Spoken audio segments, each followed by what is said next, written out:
ये छात्रों, आज का टॉपिक है सामान्य भूगोल और ओरिजिन ऑफ अर्थ या सामान्य भूगोल और पृथ्वी की उत्पत्ति से संबंधित टॉपिक है। सामान्यतः हम लोग भूगोल का अध्ययन क्यों करें और किस लिए करें, इस बिंदु इस तथ्य की जानकारी इसके लिए हम लोग आगे इस टॉपिक का अध्ययन कर रहे हैं। सामान्यतः भूगोल को हम लोग अंग्रेजी में ज्योग्राफी कहते हैं और जियो प्लस ज्योग्राफी यानी भूमि की वर्णन करने वाली विज्ञान की वह शाखा या पृथ्वी के अध्ययन करने वाली विज्ञान की वह शाखा जिसमें पृथ्वी और उसके तल से संबंधित जितनी भी जानकारी है वह प्रत्यक्ष अप्रत्यक्ष रूप से सभी भूगोल में आती है। और सामान्यतः भूगोल को सभी विधाओं का या सभी विषयों का जनक भी कहते हैं, कारण क्योंकि mother of subject all subject की यह मत जननी कहते हैं। तो इसी में हम लोग आगे की तरफ बढ़ते हैं। तो भूगोल से तात्पर्य भूमि या भूमि का अध्ययन करने वाली शाखा या अध्ययन करने वाला विज्ञान आप कह सकते हैं। तो इसमें भूमि से संबंधित अर्थ, भूमि से तात्पर्य अर्थ, और अर्थ कहाँ पर है? अर्थ पाई जाती है ब्रह्मांड। ब्रह्मांड से तात्पर्य पृथ्वी के बाहरी आवरण जिसका कोई अंत नहीं है वो ब्रह्मांड कहेगा। और ये ब्रह्मांड है, इस ब्रह्मांड में असंख्य तारे, ग्रह, उपग्रह, उल्कापिंड, क्षुद्र ग्रह, छोटे ठोस और गैसीय कण, इस प्रकार के विभिन्न प्रकार के आप कह सकते हैं असंख्य रूप में चारों ओर पाए जाते हैं। और ये अपना एक स्वतंत्र, एक निश्चित सीमा, एक निश्चित परिधि और निश्चित एक चक्र में अपने पृथ्वी और उसके ब्रह्मांड में वो घूमते रहते हैं और मूवमेंट करते रहते हैं। और इनकी एक निश्चित परिक्रमा भी होती है और एक निश्चित परिधि भी होती है। और इसी में ही अपना ये अपनी साइकिल करते हैं या चक्र करते हैं। अब इसी ब्रह्मांड के बारे में हम लोग थोड़ा सा और जानना चाहें कि ब्रह्मांड है क्या। तो ब्रह्मांड में बता दें कि ब्रह्मांड में सभी असंख्य तारे पाए जाते हैं, ब्रह्मांड में ग्रह भी पाए जाते हैं, उपग्रह भी पाए जाते हैं, उल्कापिंड भी पाए जाते हैं और क्षुद्र ग्रह भी पाए जाते हैं और ठोस गैस। अब मैंने जितने नाम लिए हैं उन नामों के बारे में भी आपको ज्ञात होना चाहिए कि नाम है क्या क्या है। तो सामान्यतः जो ब्रह्मांड है, इस ब्रह्मांड में सबसे जिसका एक रूप बनता है या एक ग्रह या विभिन्न प्रकार के तारों का निर्माण होता है, उसके लिए जो सबसे पहले एक जिसे कहते हैं इसेंशियल या जिसे कहते हैं एक आवश्यक या एक रूप कह सकते हैं, एक आधार कह सकते हैं, उस आधार में जो सबसे पहला जो रूप बनता है उसे कहते हैं नेबुला या निहारिका कहते हैं। निहारिका से तात्पर्य आकाशगंगा की वह शिशु अवस्था जिसमें विभिन्न हाइड्रोजन के विशाल एक बादल पाया जाता है, विशाल जिसका कोई अंत नहीं होता है। वो उस हाइड्रोजन के कण होते हैं, वो भाई हजारों किलोमीटर, हजारों अरबों किलोमीटर फैले रहते हैं। और उस हाइड्रोजन का जो विशाल बादल होता है उसे ही नेबुला कहते हैं। और ये जो बादल, जो विशाल बादल धीरे धीरे एक डेंस रूप में आता है और ये एक प्रकार के विभिन्न प्रकार के उसमें ग्रह, तारे या अन्य प्रकार के जो उसमें डस्ट पार्टिकल है आपस में जुड़ते हैं या उनका आपस में ग्रुप घनीभूत होते हैं। और घनीभूत होने के कारण एक विभिन्न प्रकार के आकाशगंगाओं का निर्माण करते हैं। ध्यान रखिए, आकाशगंगा, तारे, क्षुद्र ग्रह सब अलग अलग है, सभी का रूप अलग है। तो आकाशगंगा बनने से पहले जो उसका जिसे कहते हैं शिशु अवस्था कह सकते हैं, जिसे कहते हैं जब बर्थ कंडीशन कह सकते हैं, वो एक प्रकार का रूप है जिसमें असंख्य हाइड्रोजन के पार्टिकल्स होते हैं। हाइड्रोजन के पार्टिकल्स बहुत धीरे फैले रहते हैं और फैलने के बाद धीरे धीरे आपस डेंस रूप में आते हैं। तो ये आकाशगंगा बनती है। और ये आकाशगंगाएं अपने अंदर भी असंख्य तारे, उल्कापिंड या आपके ग्रह इस प्रकार के रूप, इस प्रकार के आप कह सकते हैं कि उनको संजोए रहते हैं। अब ध्यान रखिए, मैंने एक नाम दिया है कि एक नेबुला। अब नेबुला का आकार कितना बड़ा होगा, जिसमें हजारों या 100 अरब से अधिक आकाशगंगाएं पाई जाती है, और एक आकाशगंगा में अरबों तारे होते हैं, और अरबों तारे, और जितने आकाशगंगा उसमें उतने उतने तारे, उतने आपके हीलियम हाइड्रोजन के अन्य ग्रह, उपग्रह या अन्य जो तथ्य है या अन्य जो खगोलीय पिंड है वो सब पाए जाते हैं। तो इसमें भी ये क्या होती है, नेबुला, आकाशगंगा से बनने वाली।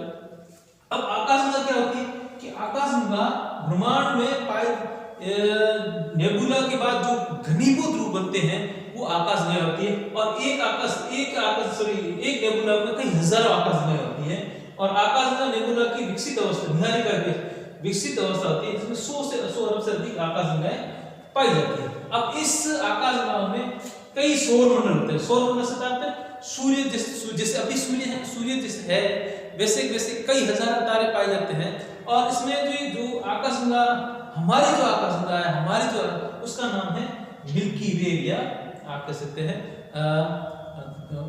ऐरावत पथ कह सकते हैं, वो इसमें पाई जाती है। और आकाशगंगा में सूर्य सहित कई जैसे 300 बिलियन से अधिक तारे पाए जाते हैं।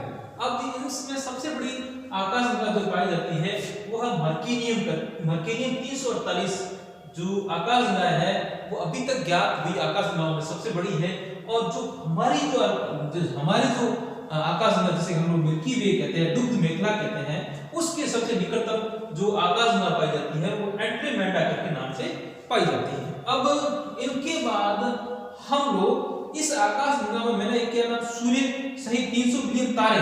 अब तारे किसे कहेंगे कि तारे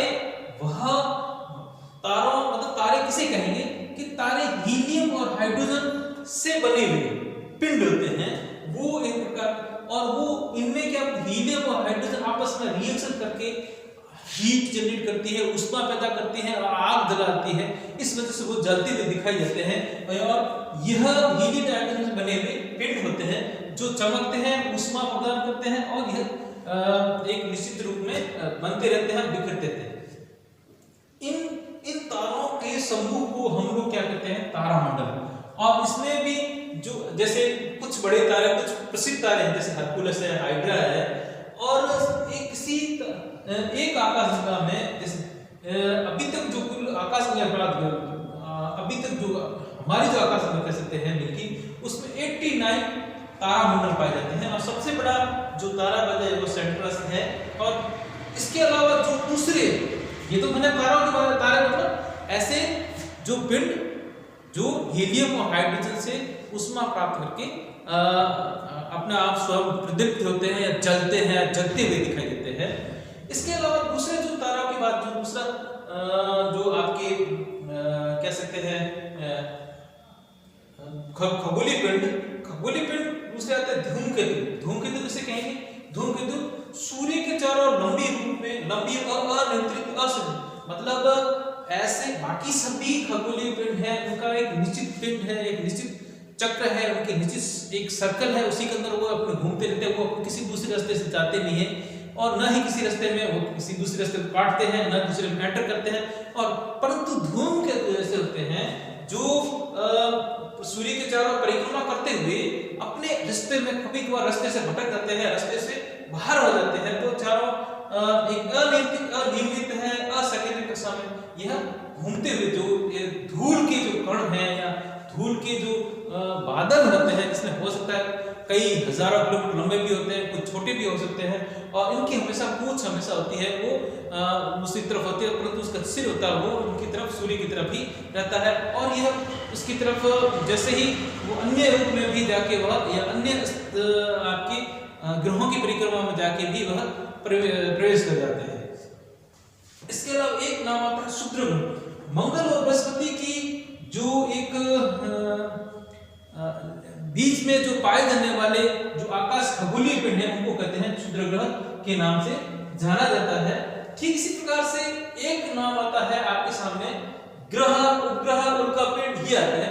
तो ग्रह, उल्कापिंड और ग्रह क्या है? ग्रह से तात्पर्य ऐसे खगोलीय पिंड जो अन्य तारों से प्रकाश प्राप्त करके स्वयं को जलते हुए दिखाई देते हैं या प्रदीप्त करते हैं, तो उसे हम लोग कहेंगे ग्रह। और ग्रह हमेशा दूसरों से ही प्रकाश प्राप्त करता है और अपने संपूर्ण प्रक्रिया, जैसे सूर्य पृथ्वी क्या है, पृथ्वी ग्रह है, परंतु रोशनी किससे लेता है, सूर्य से लेता है। तो इस प्रकार के कई ग्रह 8 ग्रह पाए जाते हैं जो सामान्यतः जैसे आपके बुध है, शुक्र है, पृथ्वी है, मंगल है, ये जो ग्रह इस प्रकार के, अब फिर जैसे बृहस्पति है, शनि है, अरुण है, वरुण है, ये सभी ग्रह है।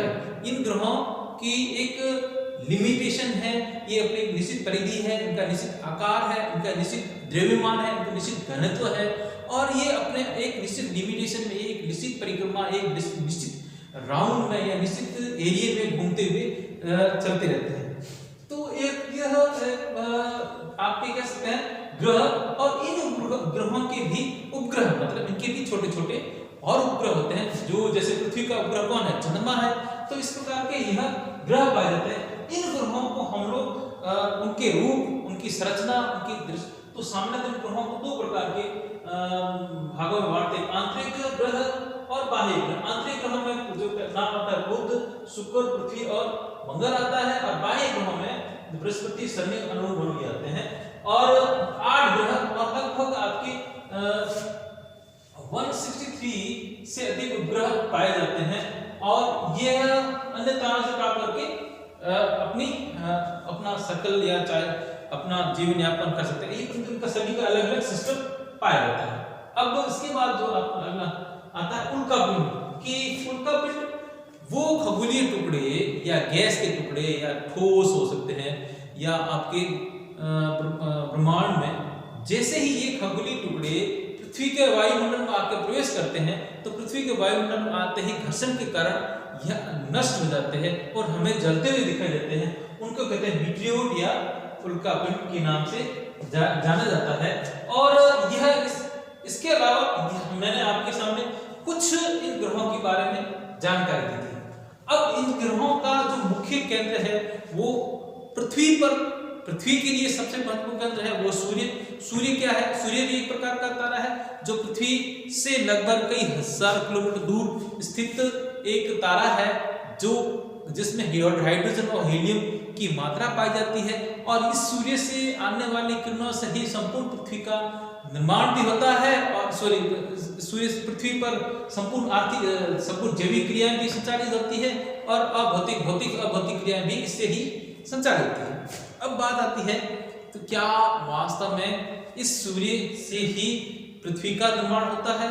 तो अभी तक की स्थिति यह है कि पृथ्वी का जो निर्माण होता है वो सूर्य से ही होता है, क्योंकि जिस प्रकार से 8 ग्रह बने हैं, अन्य ग्रह बने हैं, वो ग्रह सूर्य से टूटकर बने हैं, तो नो डाउट इसका निर्माण भी पृथ्वी का निर्माण भी सूर्य से ही हुआ है। और यह धीरे धीरे जैसे जैसे इनका आकार बढ़ता गया, वैसे जैसे इनका आकार वैसे इसकी दूरी बढ़ती गई, और यह अपने आप में एक सर्कुलर निश्चित रूप में घूमते गए।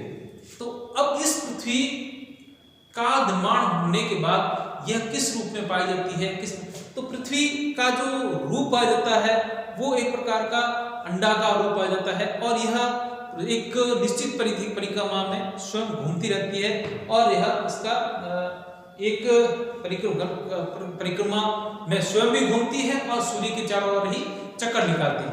स्वयं घूमने से क्या होता है, 24 घंटे के दिन और रात की अवधि का निर्धारण होता है, और सूर्य की परिक्रमा करने से क्या होता है, ऋतुओं और उनका निर्माण होता है।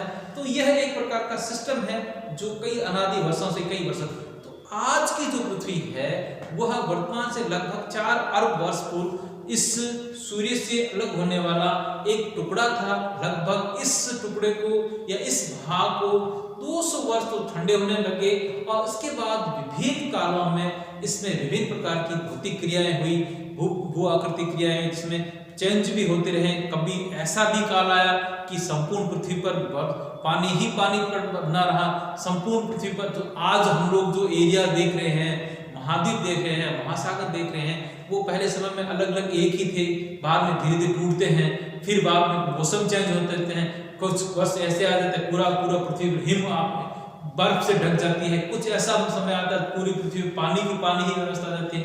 तो यह काल बहुत लंबा काल है और पृथ्वी में विभिन्न जो स्वरूप आप जो दिखाई दे रहे हैं वो एक दिन के नहीं है, इसको बनने में कई वर्षों, हजारों वर्षों तक की स्थिति आ जाती है।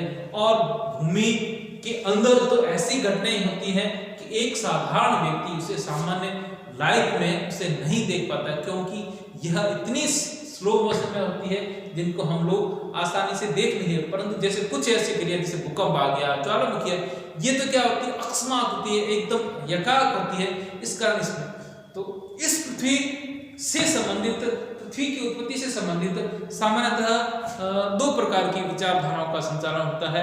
एक तो होती है आपके एक वैज्ञानिक विचारधारा जो विज्ञानों प्रमाणों के साथ उसको संचालित की जाती है, और एक अवैज्ञानिक विचारधारा जो किसी विभिन्न विद्वानों के द्वारा हाइपोथेसिस कह सकते हैं या परिकल्पना को आधार मानकर की जाती है। तो सामान्यतः इन दो विचारधाराओं को हम लोग आगे की क्लास में पढ़ेंगे। ठीक है।